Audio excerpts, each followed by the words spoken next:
Sir ఇప్పుడు బట్టి విక్రమార్క గారు అసలు ప్రశ్న ఒకటి, ఆయన మాట్లాడిందంతా ఒకటి సార్.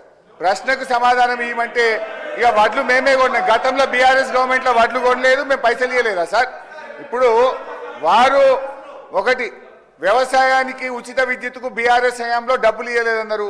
నేను ఐఎమ్ ఛాలెంజింగ్ 65,000 కోట్ల రూపాయలు ఉచిత విద్యుత్తుకు బీఆర్ఎస్ హయాంలో మేము విద్యుత్ శాఖకు చెల్లించాము. నంబర్ 1. నంబర్ 2, వారు మాట్లాడుతూ మిత్తిలకి ఇంత కడుతున్నామని చెప్పిండ్రు. ఆర్బీఐ నివేదిక ప్రకారంగా 2,900 కోట్లు మాత్రమే మిత్తి. కాగ్ రిపోర్టు ప్రకారంగా 2,100 కోట్ల రూపాయలు మిత్తి కడుతున్నారని కాగు ఆర్బీఐ చెప్పింది ఒకటైతే, బట్టి గారు సభలో చెప్తున్నట్టు తప్పు విషయాన్ని వారి సభను తప్పుదో పట్టిస్తున్నారు. అధ్యక్ష, 1,27,000 కోట్ల అప్పు తెస్తే ఏమన్నా ఒక్క ప్రాజెక్టు కట్టింది అధ్యక్ష?